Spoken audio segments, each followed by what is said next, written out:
겁니다. 건강하실 겁니다. 자, 우리 하나님께 영광의 박수 돌리겠습니다.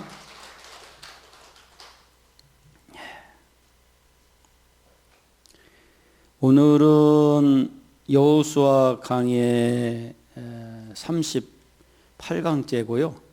오늘은 이 베냐민 지파의 기업의 첫 번째 시간, 실로에 세운 회막에 대한 부분을 오늘 다룰 건데, 제가 이렇게 주일 예배를 많이 이렇게 한 것은 아니지만 그래도 그동안 해봤지만 1절 한 절 갖고 주일 예배를 준비한 적은 요번밖에 없어요.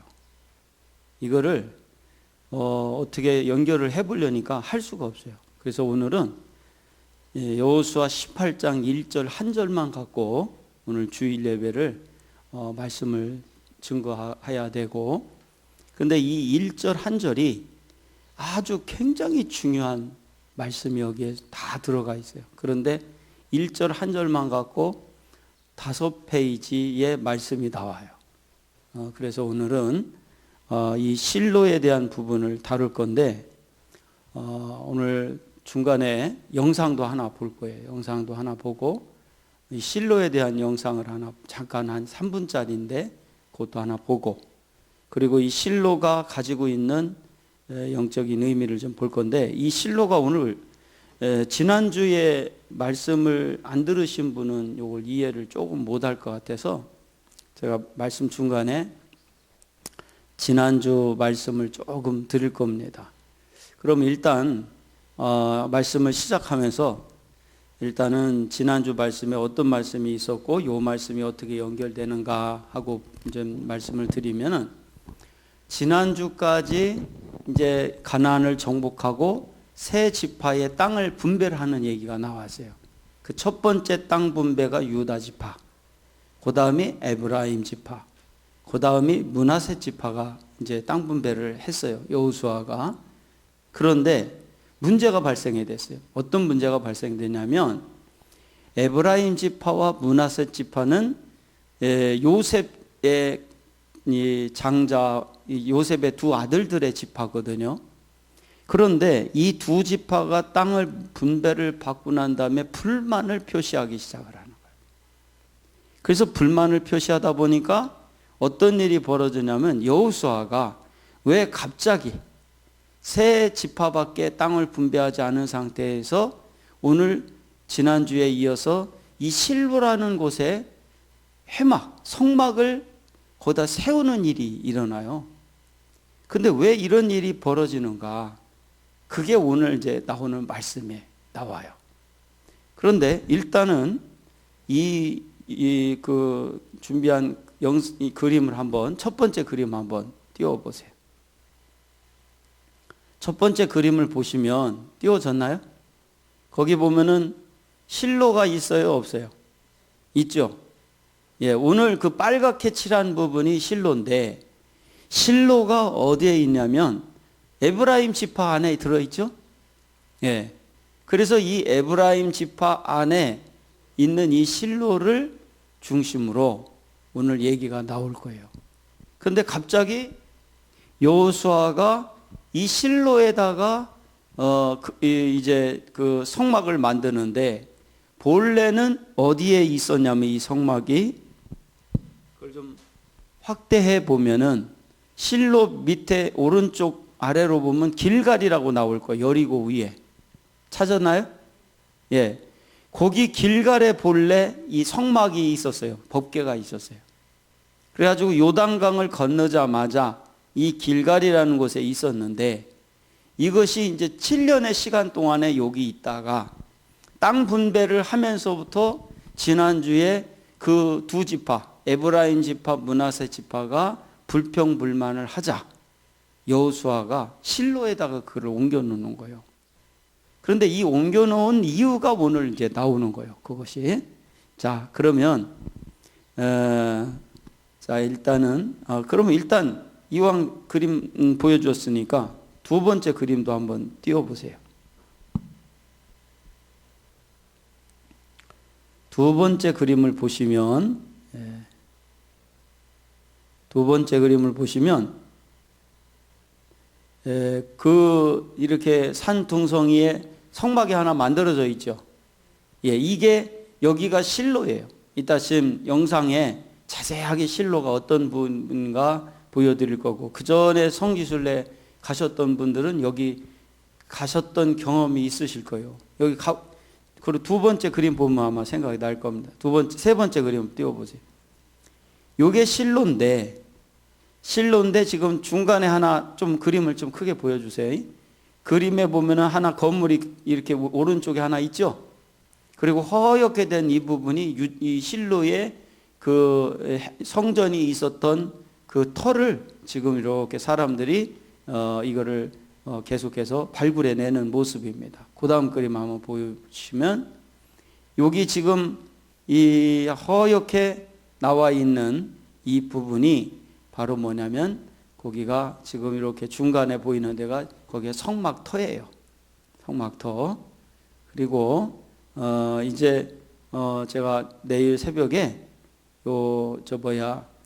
카톡에다 그림을 다 올려놓을 테니까 그렇게 하시면 됩니다. 자, 일단 그러면 이제 말씀을 나가면서 보겠습니다. 예. 이스라엘 자손의 온 회중이 실로에 모여서 거기 회막을 세웠으니 그 땅이 이미 그들의 앞에 돌아와 복종하였음이나 땅을 나누는 이야기 도중에 회막을 세우는 이야기가 삽입되는데 이 회막이 이때까지는 그들의 진지 가운데 계속 자리 잡고 있었다.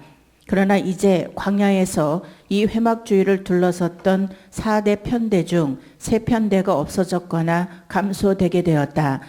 유다와 에브라임과 루벤의 편대는 그 지파들이 자기들 각자의 소유지로 이동함에 따라 단 지파만 홀로 남게 되었다.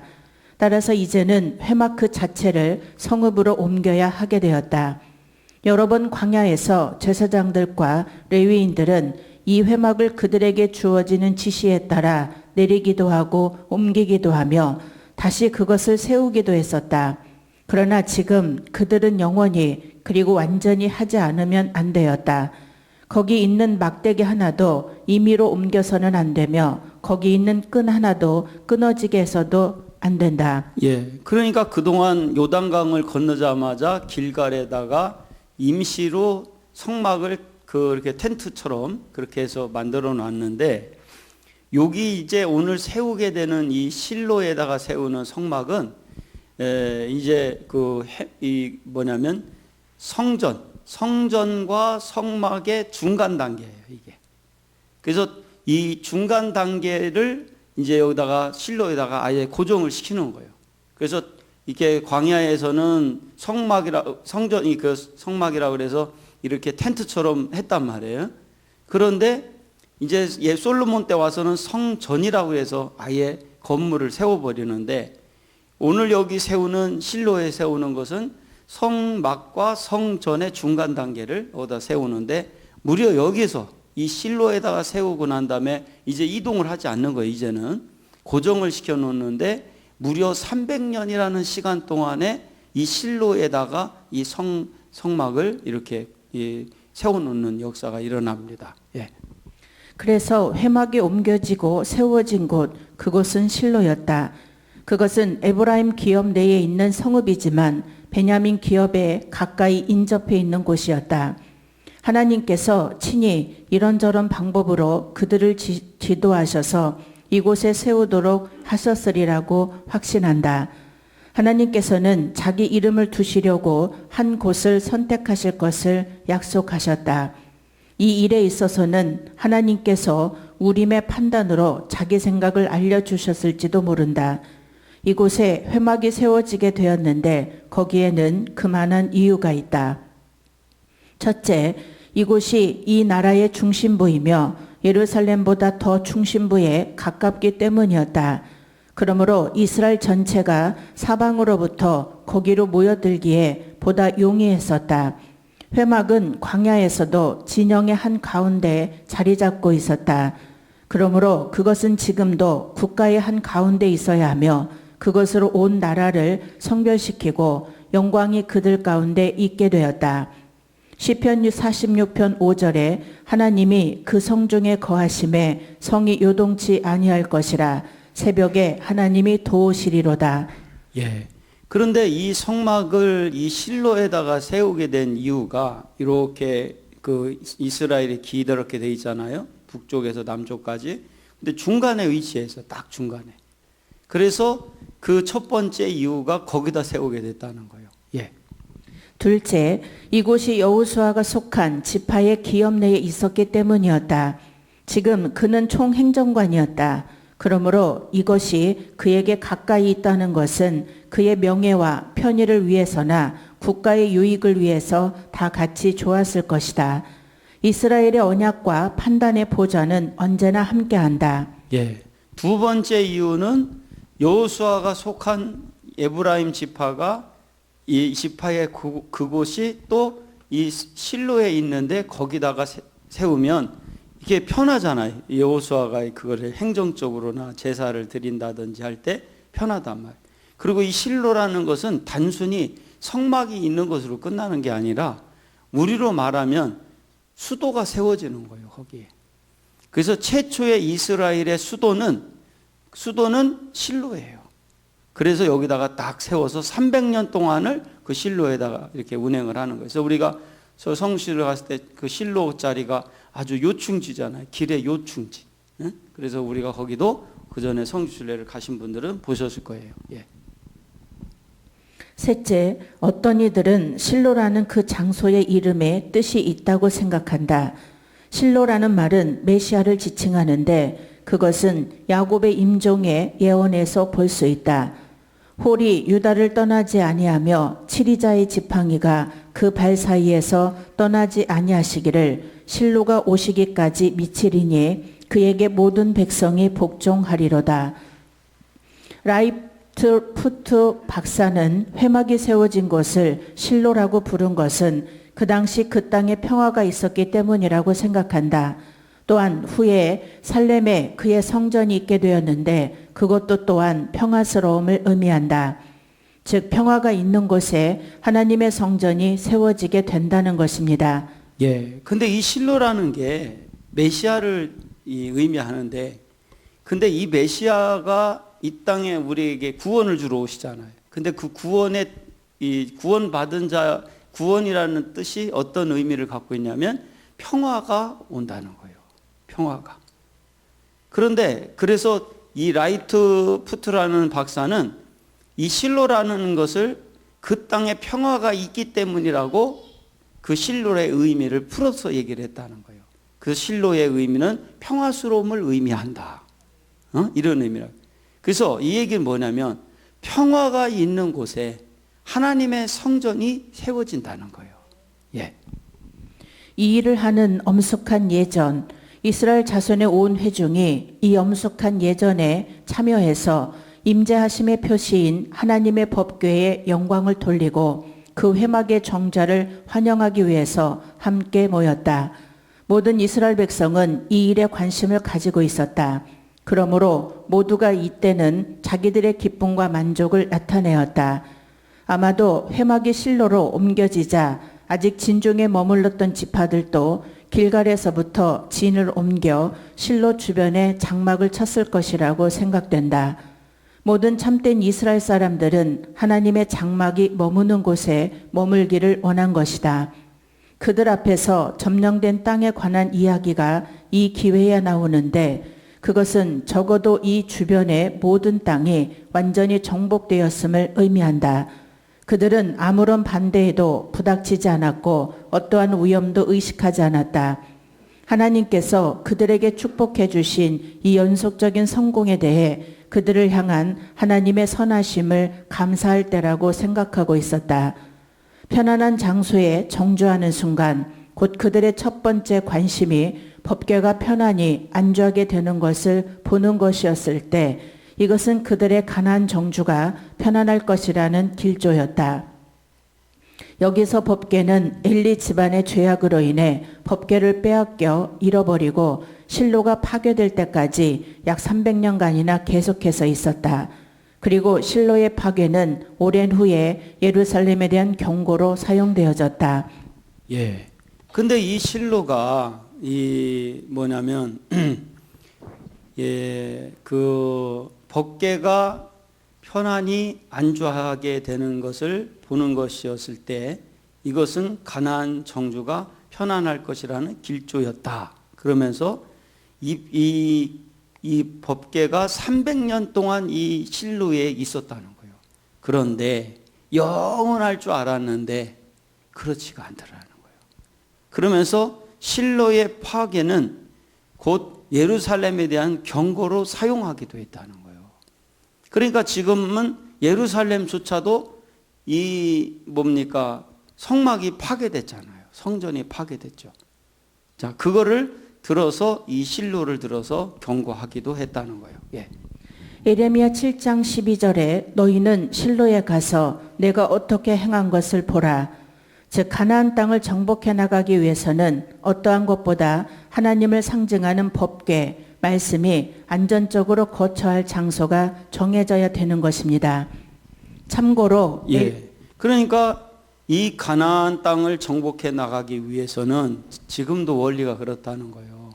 우리가 이 가나안이라는 우리 삶을 정복해 가기 위해서는 하나님을 상징하는 법궤, 이 말씀이 안정적으로 거처할 장소가 필요하다는 거예요.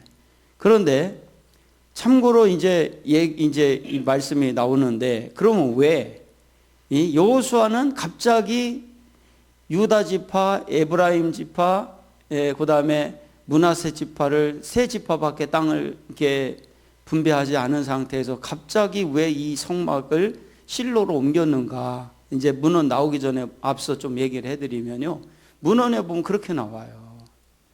이 에브라임 지파와 므낫세 지파가 감사를 했어요, 불평을 했어요. 불평을 했을 때 지난주에 말씀처럼 불평을 했을 때 그들을 다 하나로 만들고 그들이 감사하고 하나님의 인도를 받게끔 하려고 어디로 옮겼냐면 실로에다가 이 성막을 옮겼다는 거예요. 그 이유가. 그러면 예를 들어서 이 에브라임 지파와 므낫세 지파가 불평불만하지 않았다면 길갈에 계속 있을 수도 있었다는 얘기예요. 계속 있을 수 있었다는 거예요.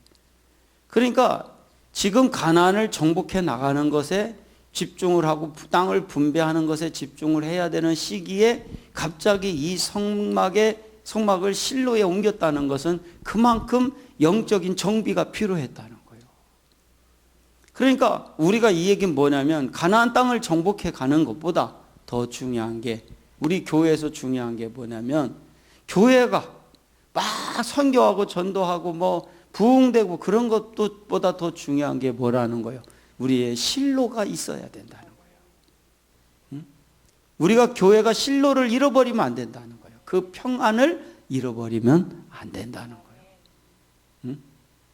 그러니까 무엇보다도 우리가 이거를 개인적으로 적용해 봐도 우리가 무엇보다도 우리가 가정에서 뭐 잘 되고 어쩌고 하는 그런 모든 것, 우리나라도 마찬가지로 잘 되고 뭐 하고 그런 걸 떠나서 가장 중요한 건 가정도 그렇고 우리나라도 그렇고 이 세상도 그렇고 실로가 있어야 된다는 거예요. 실로가 있어야 된다. 엘리는 높음이라는 구약 성경에 사무엘기에 등장하는 유대인의 민족 지도자로 실로의 고위 대제사장이다. 이스라엘의 왕정에 도입되기 전에 최후의 사사 가운데 한 명이었다. 자, 그런데 왜 갑자기 엘리를 제가 여기다가 참고로 집어넣냐면 이 법궤가 언제부터 이 실로에서 망조가 시작됐느냐면 엘리 집안의 죄악으로 인해 법궤를 빼앗겨 잃어버리고 실수로 파괴될 때까지 파괴가 되는 이것이 엘리 제사장 때부터 문제가 시작이 됐다는 거예요. 그러면 이 엘리 제사장이 어떤 일이 있었기에 이 실로가 파괴됐냐? 그러면 이 엘리 제사장 때 이 파괴되기 시작했다는 것은 뭐를 뺏겼다는 거예요? 평안을 뺏겼다는 거예요. 평안을 뺏기기 시작하니까 망조가 시작되기 시작하더라는 거예요. 우리 광식교회가요, 다른 거 다 양보해도 평안을 지켜야 돼요. 평안만큼 잃어버리면 안 되는 거예요.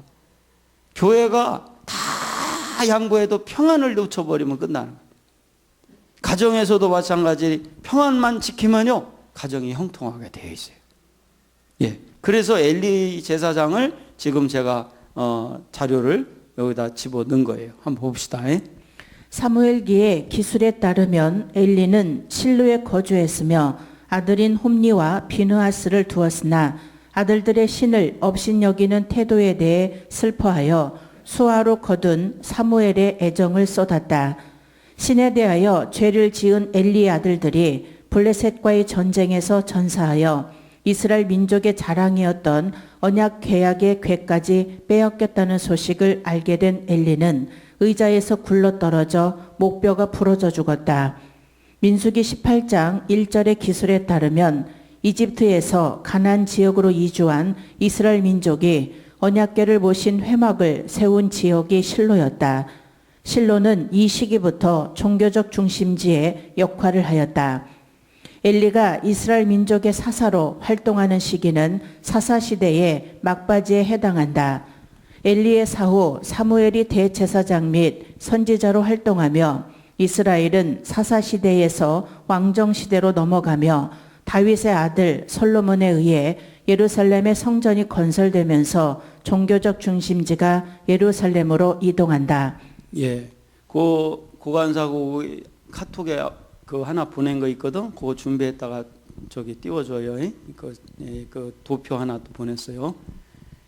예, 그러니까 이제 엘리 제사장에게는요 2명의 그 아들이 있었어요. 홈리와 비느하스라는 2 아들이 있었는데 이들이 신을 없이 여겼다는 거예요.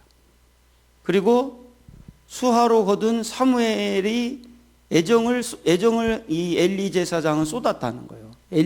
사무엘이 누구냐면요 한나의 아들이에요. 한나라는 여인이 자식이 없어서 매같이 이 실로에 가서 기도를 하는 거예요. 기도를 하는데 얼마나 기도를 간절하게 하는지 이 엘리 제사장이 가서 그 한나한테 그래요. 야, 너 왜 이렇게 낮술을 먹었냐? 이게 술을 이렇게 먹고 그렇게 뭐라고 얘기를 하냐 할 정도로. 그런데 한나가 그래요. 나 술 먹은 거 아니다. 술 먹은 거 아니고 이게 성령의 역사로 하나님이 술 취한 것처럼 역사를 하는 거예요. 근데 술 먹은 거 아니다 그러니까 이 엘리 제사장이 뭐라고 그러냐면 내가 가만히 보니 너의 기도가 응답이 되겠다. 응? 그래서 그 한나 한나 성도가 이제 기도를 해가지고 사무엘을 낳게 되는데 하나님 앞에 어떤 소원을 하냐면 사무엘을 낳으면 하나님 앞에 드리겠다고 그랬어요.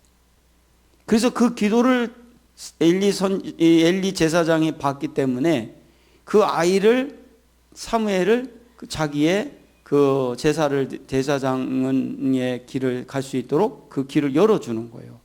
그런데 사무엘에게 그 수하로도 사무엘을 특별히 사랑했다는 거예요. 예. 엘리에 대한 생애는 성경에 자세히 나와 있지 않아 그것을 파악하기가 힘들다. 사무엘상 1장 3절의 기술에 따르면 그는 당시 회막이 있었던 실로의 제사장이었고 그의 아들 홈니와 비느하스도 제사장이었다. 자, 그런데 이렇게 했는데 이 사무엘은 참 잘했어요. 잘했는데 누가 문제였냐면 이 2 아들이 문제였고 나중에 이제 이 해막에 있는 이 법궤를 이 2 아들이 전쟁터에 데리고 나가서 블레셋과의 전쟁에서 뺏기는 일이 벌어져요. 예. 사무엘의 어머니 한나는 매년 자기 성읍에서 나와 회막에 있는 실로로 올라와 제사를 드렸다.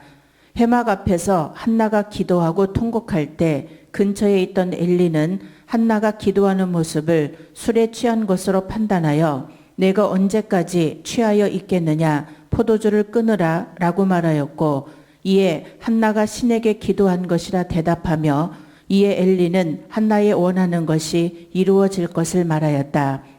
한나는 엘리에게 이러한 축원의 기도를 받은 후 얼굴에 근심, 수색이 사라지게 되었다. 한나는 엘리의 축원 기도를 받은 후 하나님께 간구하고 믿은 대로 그녀의 아들 사무엘을 잉태하게 되었다. 하나님께서는 사사시대에서 왕정시대로 넘어가는 역사적으로 중요한 시기에 사용할 인물인 사무엘을 보내시기 위해 한나에게 고난을 허락하셔서 기도하게 하셨다. 예. 이 사무엘 선지자가 어떻게 이제 역사가 일어나냐면 이제 왕은 아니고 사사들에 의해서 움직여지는 시대의 끝과 이제 왕을 세우는 왕정 시대의 시작의 중간 부분에서 사무엘을 사용해요. 근데 이 사무엘 선지자가 어떤 사람이냐면 최초로 왕을 세운 사람이고, 그런데 이 사무엘이 그리고 난 다음에 나중에 또 누구를 세우냐면 다윗을 또 왕으로 세워요. 그러면서 이 사무엘이 그 역할을 하는 중간 역할을 한 자가 사무엘 선지자예요. 그러면서 사사시대와 왕정시대의 중간에서 그 왕정시대로 넘어가게 하는 역할을 하는데, 하나님이 그 시대를 위해서 한나에게 고난을 줬다는 거예요. 하나에게 고난을 줘가지고 기도하게 했다는 거예요. 기도하게 했다는 거예요. 그러니까 이건 뭐냐면 한나가 공연히 고통을 당한 것이 아니라 이 사무엘이라는 선지자를 이 땅에 태어나게 하려고 하나님께서 한나에게 고난을 줬다는 거예요. 응? 그래서 그 고난을 통해서 한 시대를 이렇게 사사시대를 끝내고 왕정시대를 열어가는 아주 중요한 역할을 담당하는, 그리고 다윗이라는 사람에게 기름 부음을 주는 역사가 임하는 그런 귀한 역사를 위해서 한나에게 고난을 줬다는 거예요. 예. 한나는 사무엘을 잉태한 후 하나님께 서원한 대로 사무엘을 하나님께 바치고 사무엘을 성전에 거하도록 하였다. 하나님께서 이러한 한나의 서원 갚음을 보시고 기뻐하시며 새 아들과 두 딸을 낳는 큰 축복을 내리게 하셨다. 예. 그런데 이 한나가 하나님 앞에 약속을 했잖아요. 아들을 주시면 하나님께 바치겠다고. 그런데 이 한나가 그 아들을 주자 소원하고 준행하였다는 거예요. 그 소원한 것을 그대로 준행했을 때 하나님이 그걸 기뻐하셨다는 거예요. 그리고 난 다음에 이제 뭐냐면은 그 준행함을 보고 이 여인에게 그 자녀들을 세 명의 아들과 2명의 딸을 더 주셔서 그 후로도 5명의 자녀들을 주는 축복을 열어주셨다는 거예요. 그러니까 하나님은 이 한나를 고통을 줘서 사무엘을 낳게 하고 사무엘을 하나님 앞에 바치겠다는 소원을 지키자 하나님이 5명의 더 많은 5명의 자녀를 주는 축복을 주셨다는 거예요. 예.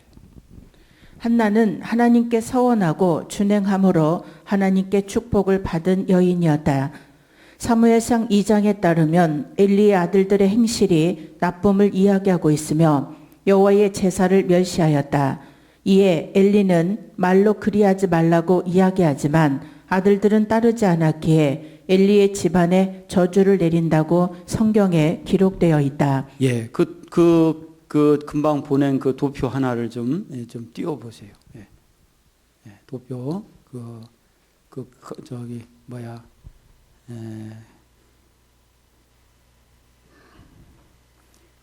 보시면 이게 아론의 가문이에요. 가문. 아론의 가문을 보면은 첫째 나답, 아비후, 엘르아살, 이다말이 있어요. 근데 이다말로 쭉 이어져 가면 엘리가 있어요. 지금 나오는 엘리가 있고, 엘리의 2 아들이 있는데 훔니와 비느하스가 있어요. 여기까지 이제 보겠죠. 그런데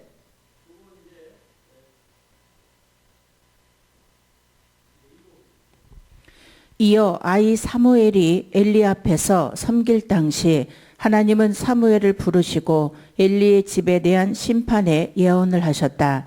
내가 그의 집을 영원토록 심판하겠다고 그에게 말한 것은 그가 아는 죄악 때문이니 이는 그가 자기의 아들들이 저주를 자청하되 금하지 아니하였음이니라. 그러므로 내가 엘리의 집에 대하여 맹세하기를 엘리 집의 죄악은 제물로나 예물로나 영원히 속죄함을 받지 못하리라 하였노라 하셨더라. 예, 그러니까 지금 여기 도표에 나와 있는 도표 한번 다시 띄워보세요. 맨 밑에 아비아달까지, 예? 엘리의 두 아들 훔니와 비느하스가 잘못함으로 인해서 아비아달까지 이 엘리의 모든 가문은요 저주가 임하게 돼요. 저주가 임하게 돼요. 근데 우리가 지난주에도 얘기했듯이 요셉은 잘했어. 요셉은 잘했는데 에브라임과 므낫세 지파가 이놈들이 잘 못했어. 아버지 요셉의 그 뒤를 잇지를 못해. 그리고 불평불만을 해. 그러자 그 장자권을 빼앗겼던 것과 똑같은 거예요. 이 맨 뒤에 있는 아비아달은요, 그래도 그 다윗을 그 아버지, 그 옆에 왼쪽에 보면 아히멜렉이라고 되어 있잖아요. 이 아히멜렉이 누구냐면 다윗이 그 사울을 피해서 도망 다닐 때 배가 고파가지고 그 성전에 갔는데 그 성전에 누가 있었냐면 당시 아히멜렉이 있었어요. 아히멜렉이 제사장이었어. 그때 아히멜렉이 그 성전에 차려져 있는 떡상에 있었던 떡을, 그 떡을 다윗을 추종하는 사람들에게 다 나눠줘요. 나눠주고, 그리고 난 다음에 그거로 끝난 게 아니라 다윗이 골리앗을 쳐서 죽이지 않습니까? 그때 뺏었던 칼이 거기에 있었어. 그 칼을 이 아히멜렉이 다윗에게 줘요. 그러고 난 다음에 이것을 그 옆에 있던 사람 하나가 보고 있다가 사울에게 고소를 해버려.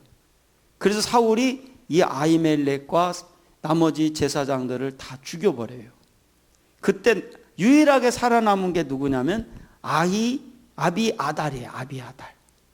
이 아비아달에 하나가 살았는데, 근데 이 아비아달도 또 문제가 발생이 되는데, 솔로몬을 이제 솔로몬이를 이렇게 왕위에 세우지 않고 반대적인 그 반대파에게 섰다가 이 아비아달도 이제 죽을 판에 섰는데, 그런데 아버지 아히멜렉이 공이 있거든.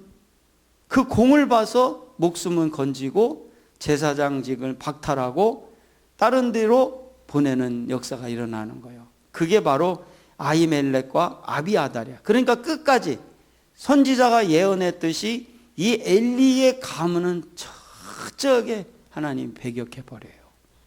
자, 그러면 한번 이제 문헌을 보면서 봅시다. 예. 사무엘의 말이 온 이스라엘에 전파되는 때 이스라엘과 블레셋과의 싸움이 있었고, 전쟁에 패한 이스라엘은 승리를 위해 실로에 있는 하나님의 언약궤를 전장으로 가지고 왔으며 엘리의 두 아들 홈니와 비느하스도 함께하였다. 블레셋과의 싸움에서 패한 이스라엘, 언약궤를 빼앗기고 홈니와 비느하스는 죽임을 당하였고, 이 소식을 들은 엘리는 자기 의자가 뒤로 넘어져 문 곁에서 목이 부러져 죽었다. 예. 그러니까 엘리가 전쟁에서 블레셋하고 전쟁이 붙었는데 계속 지는 거예요.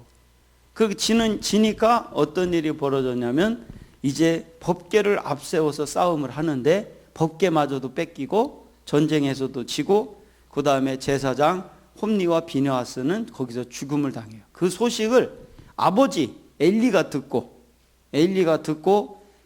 이 뒤로 넘어졌는데, 의자 뒤로 넘어졌는데 해필이면 그 넘어지면서 문 곁에 목이 부딪히면서 그 자리에서 죽고 말아요.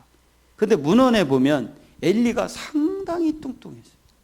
그러면 왜 엘리가 그 두 자녀들이 왜 이렇게 문제가 발생이 됐는가 하고 문헌을 보니까 이제 나오겠지만 미리 좀 앞당겨서 이야기를 하면요.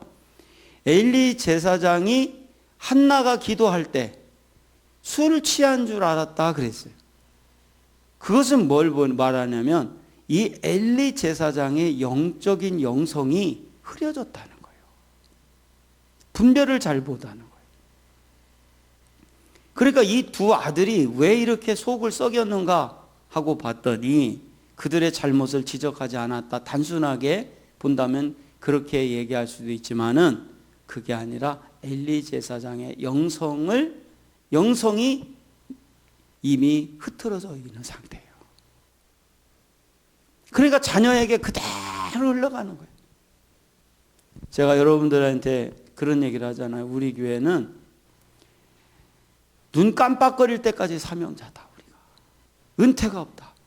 왜냐하면요, 우리 은퇴하고 그러면요 일할 사람이 없어. 우리 교회는 내가 볼 때는 지금 우리 감리교 법으로 말하면요 65세 한번 65세 되시는 분만 가만히 있고 아랫분들만 손들어 보셔. 65세 아래만 몇 분 없어. 손들 것도 없어요. 내가 알아. 우리는 65세 이하는 본래 감리교법에는요 이게 65세 이하까지가 본래 모든 임원직을 할 수가 있어. 아니 임원직은 70세까지 하게 하는데 그 권사 자격증은 65세 이하여야 돼. 그러니까 다 우리 교회는 명예예요. 명예 다. 명예로 갖고 다니지 실질적인 게 없어. 근데 우리는 교단법에 따랐다가는 우리 교회는 망해. 그래서 우리 광식교회 법대로 지금 운영을 하는 거예요. 그러니까 이게 왜 그러냐면 우리가 눈 깜빡거릴 때까지 사명자라고 제가 얘기한 건요. 눈 깜빡거릴 때까지 우리 영성을 놓치면 안 된다는 거예요. 우리 한번 다 따라서 해보세요. 우리 전화기로 예배 드리신 분들도 말로만 다 따라서 절대로 엘리처럼 되지 말자. 아셨죠? 우리가 몸이 아프고 이렇게 거동을 못할 수는 있어도 우리의 이 신앙만큼은 영성만큼은 절대로 놓치면 안 돼. 할렐루야. 그러니까 이 엘리의 두 자녀들이 왜 그런가 하고 내가 찾아봤어요. 찾아봤더니 그 부모의 영성을 놓쳐버리니까 애들이 그래 돼버린 거예요. 그러니까 우리가 절대로 신앙 놓치면요 자녀들은 안 돼. 아셨죠? 그리고 자녀들은 애따 나는 괜찮구나 그런 생각하지 말고 자녀들도 정신을 차려야 돼. 부모가 정신이 좀 이게 영성이 흐트러졌어도 자녀들이 반듯하면 되는 거예요. 예. 하나님의 괴를 말할 때에 엘리가 자기 의자에서 뒤로 넘어져 문 곁에서 목이 부러져 죽었으니 나이가 많고 비대한 까닭이라. 그가 이스라엘의 사사가 된 지 40년이었더라. 엘리의 아들 홈리는 손바닥이라는 뜻이고 비느하스는 신탁이라는 뜻이다. 비느하스의 아들은 아히둡과 이가봇, 홈리와 비느하스는 제사장의 신분으로 하나님께 드리는 제사를 멸시할 정도로 직분에 불성실하고 믿음이 없었으며 하나님이 규정하신 제사 절차를 무시한 채 자신의 주관에 따라 행할 만큼 교만하였고 자기의 분깃이 아닌 재물의 부의를 착복할 만큼 타락한 자였다. 뿐만 아니라 성전에서 수종드는 여인을 범할 만큼 부도덕한 자였다. 이 때문에 그들은 한날에 죽을 것이라는 예언을 들었으며 그 예언대로 홈리와 비느하스는 블레셋과의 전쟁에서 죽게 된다. 예. 그 엘리 아들들의 이름 중에 이가복이라는 사람이 있어요. 이가복. 한번 한번 화면 띄워보세요. 이가복. 근데 이 이가복이라는 사람이 뜻이 뭐냐면 영광이 떠났다라고 그랬어요. 이가복. 이가복 나오죠. 그러니까 아히돕 그 밑에, 그죠? 그러니까 이게 이렇게 지난주에는 에브라임 지파와 므낫세 지파를 얘기했지만 이번에는 제사장을 얘기하는 거예요. 아무리 제사장이라 할지라도 영성을 잃어버리면 그 마음을 지키지 못하면 안 된다는 거예요. 아버지가 제사장이니 자녀들은 괜찮다, 있을 수 없다는 거예요. 다 자기들의 몫이 있는 거예요. 응? 그러니까 우리 성도들도 오늘 말씀에다가 비유한다면 우리 지금 제사장 얘기하는 게 아니고 에브라임 지파, 므낫세 지파 얘기하는 게 아니에요. 우리의 그 마음가짐을 놓쳐버리면 안 된다는 거예요. 할렐루야. 그 마음가짐은 어떤 일이 있어도 우리가 딱 지켜야 돼요. 예. 하나님의 궤를 빼앗긴 것과 그의 시아버지와 남편이 죽은 소식을 들은 아내는 해산한 후에 죽어가면서 영광이 이스라엘에서 떠났다 하고 아이의 이름을 이가봇이라고 하였다. 예. 그러니까 그 며느리도 해산한 후에 죽으면서 이제 이가복이라는 아까 나왔죠. 그 아들을 낳는데 제사장을 낳는데 뭐라 하냐면 영광이 이스라엘에서 떠났다. 한 거예요, 본인도. 그런데 왜 이런 일들이, 이 저주스러운 일들이 벌어지냐면 우리가 행위는 못 할 수 있어요. 행위는 우리가 나이가 먹고 암체도 이렇게 여러 가지로 부족할 수가 있어. 비대해지고, 그 다음에 우리가 영성도 약해질 수, 이렇게 행동도 좀 옛날처럼 되지 않을 수는 있어. 그러나 왜 이런 이 며느리가 죽어가면서 이가복을 낳으면서 영광이 이스라엘 떠났다 했냐면 이런 일들이 왜 벌어지냐면 그 마음을 잃어버린 거예요. 우리가 하여간 이 코로나가 지금 이 세상을 난리를 펴도 우리는 절대로 우리는 긴장의 허리띠를 풀지 말아야 돼. 하여간 우리 마음가짐만큼은 절대 철저하게 딱 지키고 살아야 돼. 예. 아히멜렉, 아히두베 아들로 사울을 피해 다니던 다윗이 노베 도착했을 때 그곳의 제사장이었다. 다윗에게 거룩한 떡과 골리앗의 칼을 주었는데 이 장면을 목격한 에돔 사람 도액이 나중에 사울에게 이 사실을 알려서 그는 죽임을 당하였다. 아비아달, 사울이 다윗을 도왔다는 이유로 아버지 아히멜렉을 포함한 제사장 84명을 죽일 때 살아남은 유일한 생존자였다. 다윗 시대 때 사독과 함께 제사장이 되었다. 다윗 말년에 솔로몬의 이복형인 아도니아의 반역에 가담한 이유로 솔로몬에 의해 안나도스로 추방을 당하였다. 솔로몬은 반역한 그를 죽이지 않고 제사장 직분만 파면하였는데 그 이유는 그가 여호와의 궤를 메었고 다윗에게 충성하였기 때문이었다. 그러나 이 모든 일의 결과는 여호와께서 실로에서 엘리의 집에 대하여 하신 예언의 말씀이 성취된 것이라고 성경은 말한다. 그러니까 지난주에도 얘기했지만 에레미야 에브라임 지파와 므낫세 지파가 장자인데 그 장자권 뺏겼잖아요. 그리고 여기 엘리 이 가문도 대제사장의 가문인데 그걸 뺏기잖아요. 응? 그러니까 우리가 그 마음, 그 신앙을 지키지 못하면 이렇게 돼버린다는 거예요. 그러니까 우리가 어떤 일이 있어도 그런데 이 신앙을 지키지 못했다라는 얘기는 뭐냐면 다른 말로 실로가 뭐예요? 실로가 바로 그 메시아라는 뜻을 갖고 있고 그 메시아라는 뜻인데 그게 평안이라는 뜻을 갖고 있다 했잖아요. 응? 그러면 그 평안을 놓쳐버렸어요. 그러면 끝나는 거예요. 그러면 그 법궤는 옮기게 되어 있어요. 하나님의 역사는 그 마음을 다 지켜서 어떤 일이 있어도 우리 안에 평안을 잃어버리지 않도록 그 말씀을 평안이 있어야 말씀이 우리 안에 있기 때문에 그래서 이 실로에서 이제 이 법궤가 어디로 옮겨지냐면 나중에요. 예루살렘으로 옮겨져요. 근데 예루살렘이 어디냐? 첫 번째 그 띄웠던 지도 한번 띄워보세요. 첫 번째 지도. 네. 이 예루살렘은 에브라임 지파가 아니에요. 에브라임 지파가 아니라 여기 지도상으로 볼 때는 예루살렘은 그 밑에 있죠. 근데 나중에 요 예루살렘이 누구에게 속하게 되냐면 유다 지파에 속하게 돼요. 그래서 예루살렘을 이 남쪽은 예루살렘을 통해서 제사를 드리고 북쪽은 이 실로에다가 옛날 실로 자리에다가 에브라임 지파를 중심으로 제사를 드리는 역사가 일어나요.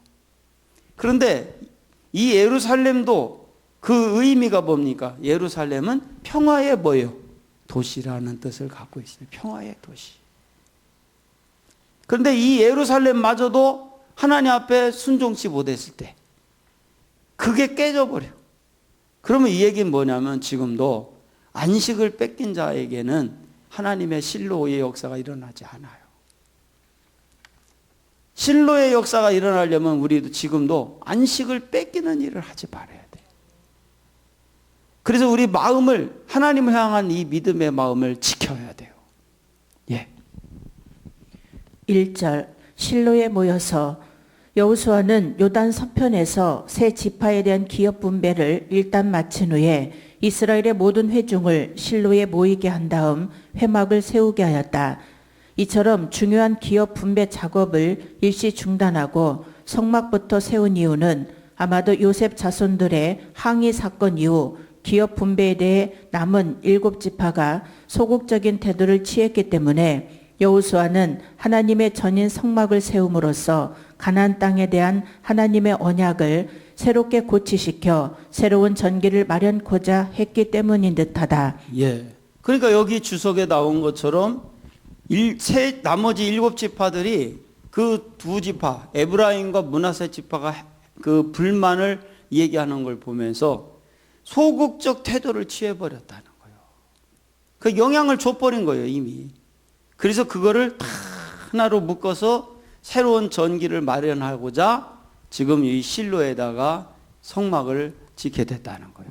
예. 그런데 성막이 들어설 위치 선정은 대단히 중요한 문제였으므로 분명 우림과 둠밈에 의존하였을 것이다.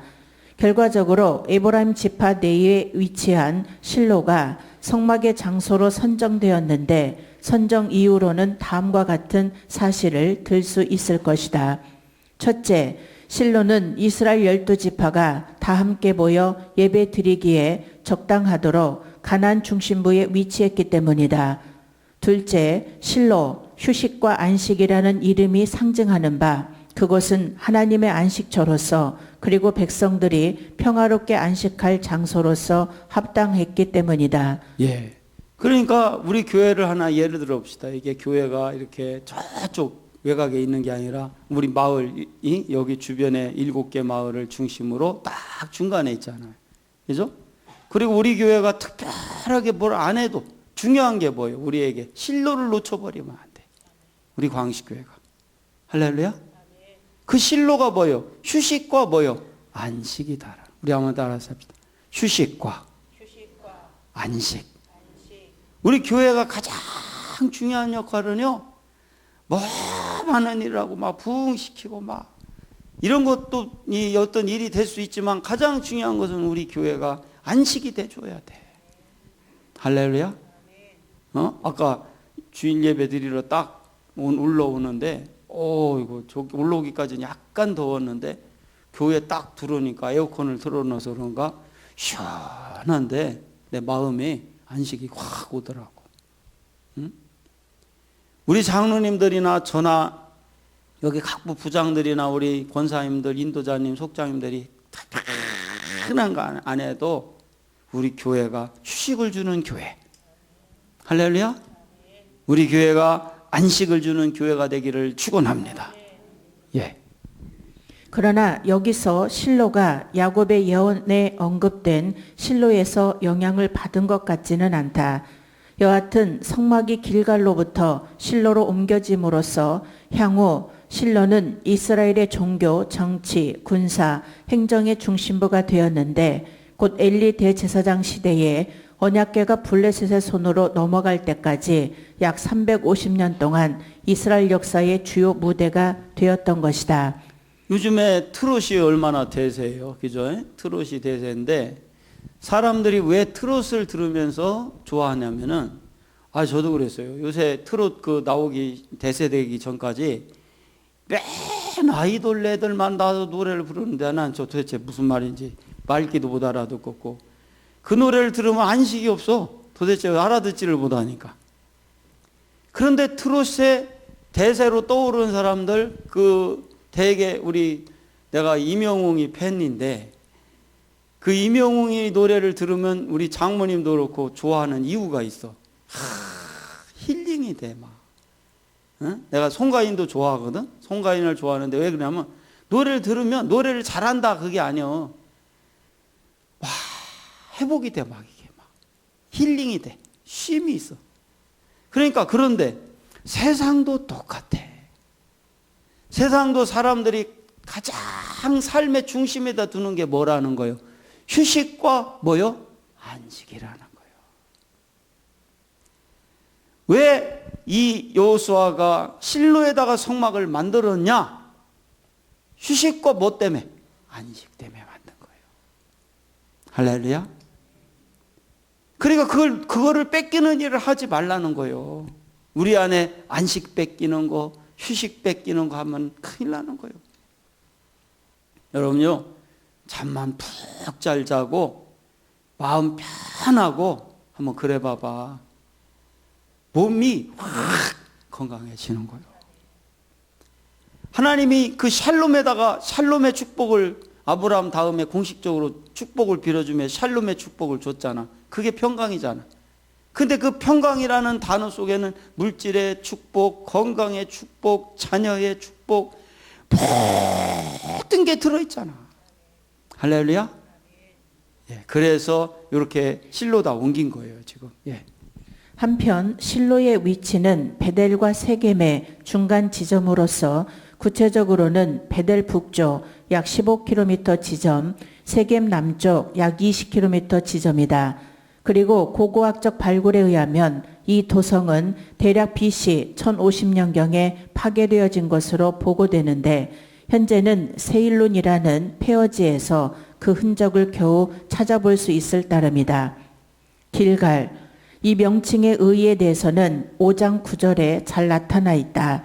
즉 굴리다 라는 뜻을 가진 동사 갈랄에서 파생한 이 명칭은 이스라엘이 애굽에서 해방되어 목적지인 약속의 땅 가나안에 도착함으로써 과거 애굽에서 겪은 노예의 수치를 모두 굴려버렸다는 뜻으로 명명된 것이다. 참 희한하죠. 실로라는 지명도 회복과 안식이라는 뜻을 갖고 있고 이 길갈, 요단강 건너가자마자 거기서 지은을 쳤던 길갈이라는 것도 모든 것을 애굽의 삶, 광야의 삶을 끝내는 거예요.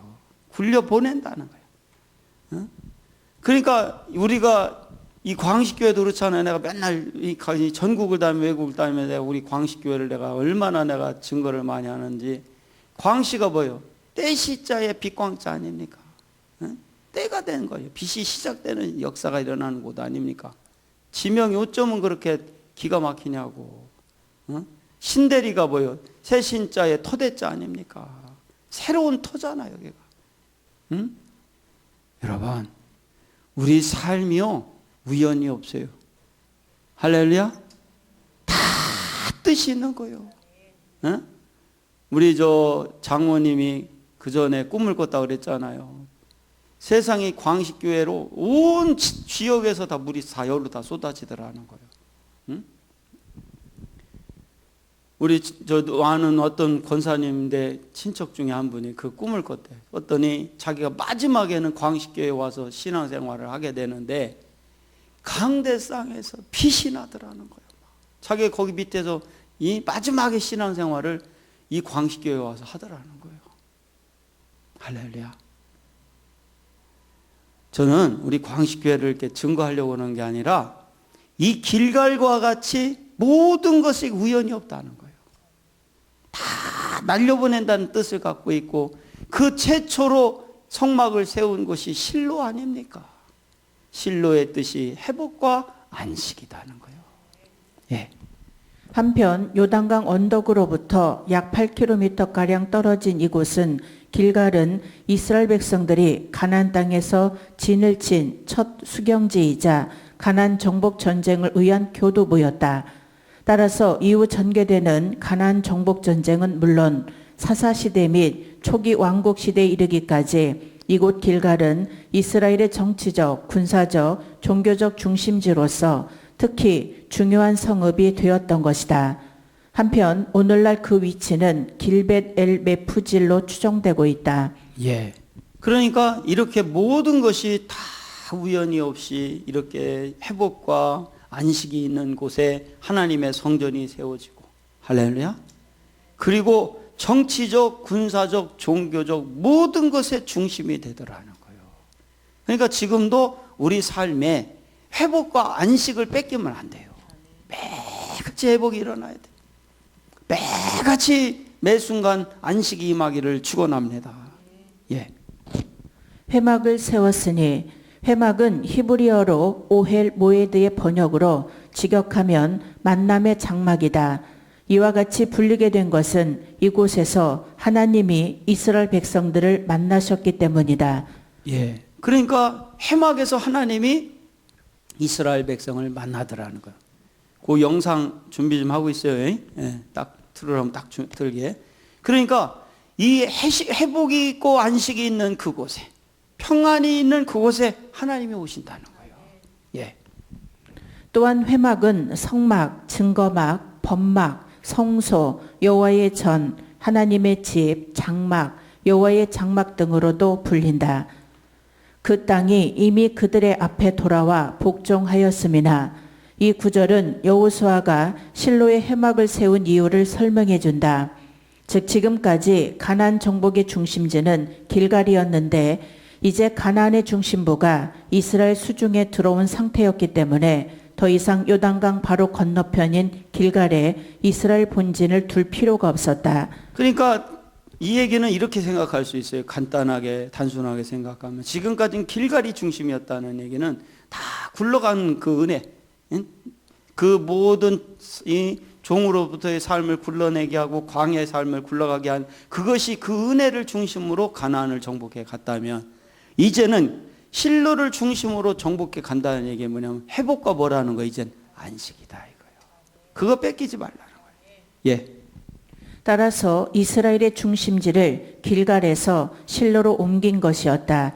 그러나 길갈은 6, 7년 동안 이스라엘의 기지로서 많은 주요 사건이 일어났던 역사의 무대가 되었다. 자, 그러면 이제 그 영상을 한번 봅시다. 그 영상 한번 띄워보시고 이 영상을 한번 실행시켜 보세요. 자, 앞에 영상을 한번 보시고, 예, 보시기 바랍니다. 그 전화로 예배드리신 분들은 카톡에다 영상을 올려놓을 테니까요. 그 나중에 한번 참고해서 보시기 바랍니다. 한 곳입니다. 이곳에서 여호수아가 12지파에게 땅을 분배했고, 흩어진 이스라엘 백성들은 매년 3번씩 절기 때마다 실로에 모여 예배를 드렸습니다.